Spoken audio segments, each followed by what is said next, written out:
So, hi Andrew. Hi. Should I call you Yayzus? I heard that's your artist's name. Yeah, that's no, stick to Andy because people say Yayzus. I know I've got to do some work. So. Is that how you separate your work life? Well, years ago when mobile phones first came out, right. everybody put me in their phone as Andy and kept accidentally ringing me. Oh really? So I picked a name with Y in it. Because it's so common. And it never got rung again. So there Is you go. that how it came about? Yep, that's it. Amazing. Do you think having an artist name for all the other tattoo artists is important? Not particularly. If it happens naturally, let it happen. Yeah. Some folks come into it and then suddenly get a name from the style or something. Right. But some are just as the name they were born with, and that's it. Yeah. So.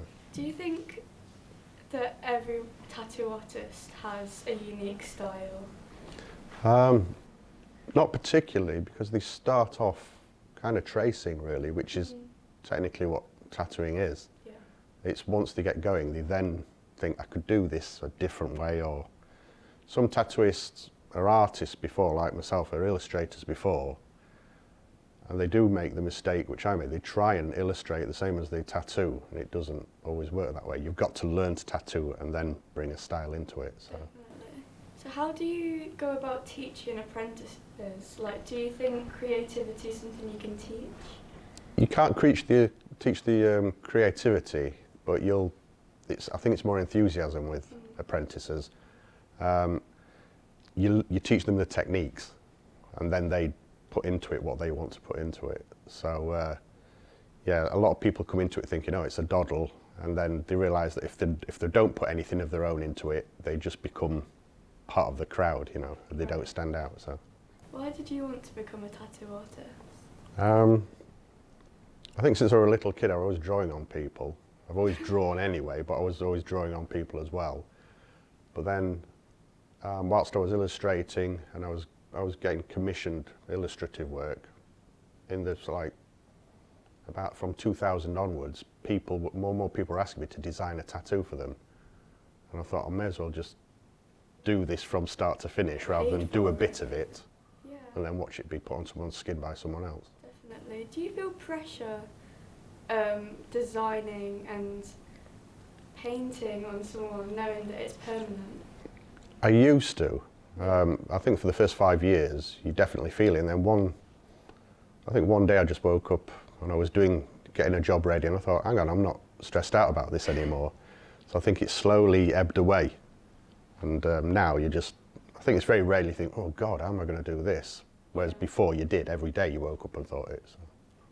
Do you think people should be tattooed by the same person?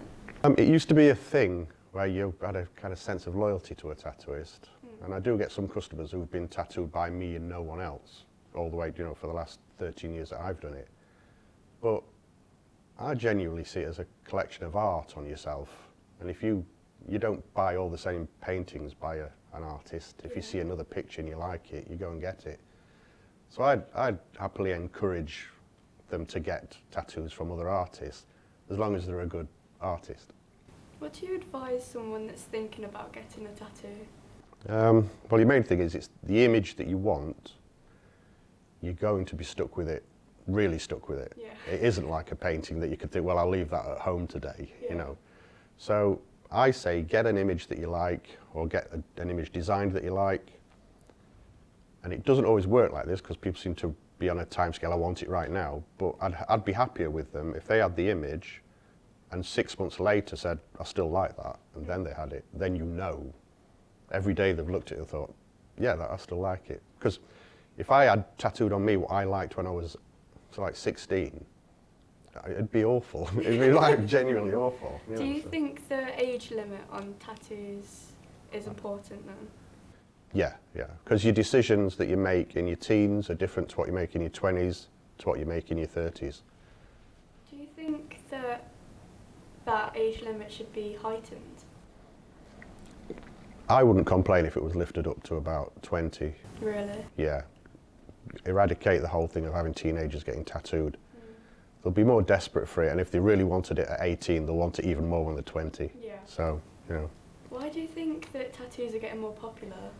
other people who seem to have got tattooed quite a lot before it became popular were sort of people in prison, prison tattoos. So people relate tattoos. They related, to being in the criminals. forces or being a criminal. Yeah, it had that stigma to it. What do you think? Do you have a tattoo that you've done so many times? I would say in the last 5 years, I reckon I've tattooed at least 2 pocket watches a week. Really? Yeah, it's horribly common. I try and talk people out of it on, and they have it with and say in the actual face the name of, say like they've had a child, they have the name and the time they were born. The time signifies something, and that's what they want. Do you think that tattoos should have a meaning behind them?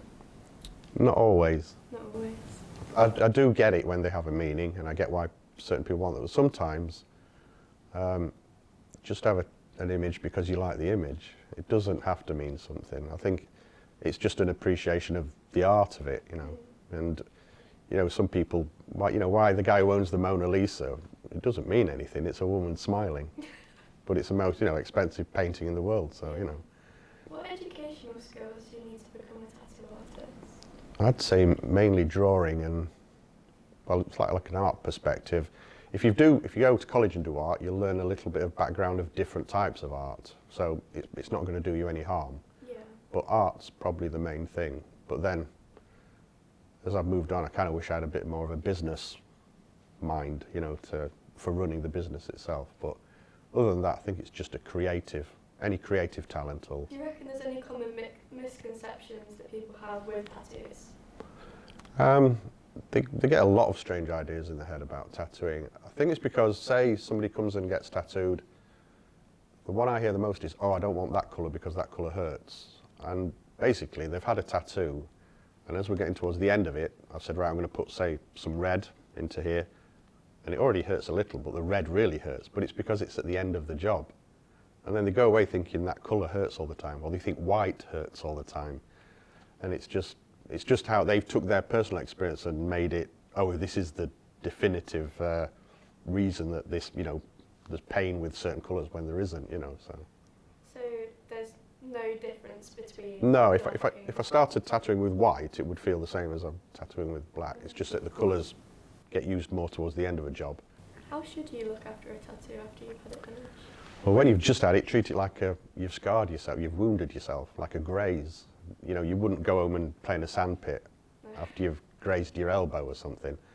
Very similar, just look after it, keep it clean, that's the most important thing, and then keep it moisturised. Have you ever gone over a tattoo because someone had it a long time ago?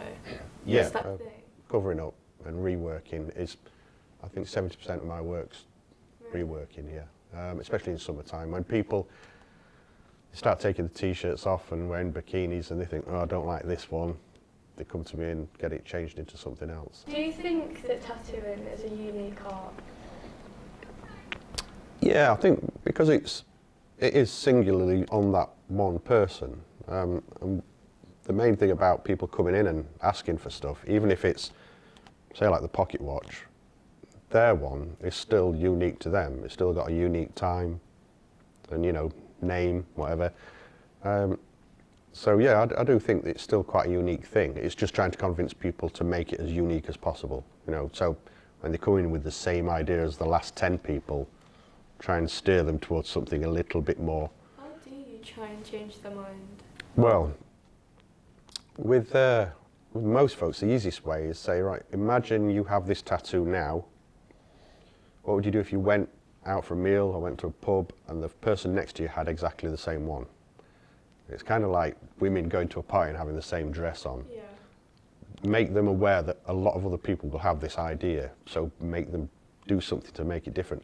I had 3 guys one day, weirdly enough, all email me at the same time. They all sent the same image and said, we want this. It was an owl in a forest. So I actually called them all in to come in at the same time, and I drew up 3 different owls in forests pictures. And then when they all sat down, I said, right, you all wanted this. And as they acknowledged it and realised that the guys next to them wanted it as well, you could tell they instantly thought, God, I don't actually want it. And I said, but I've done this, this, and this. And they instantly liked the idea of this is unique to me. And I think that's the only way you can do it, really. That's all the questions I have for you. Good. Thank you so much. No worries, no worries.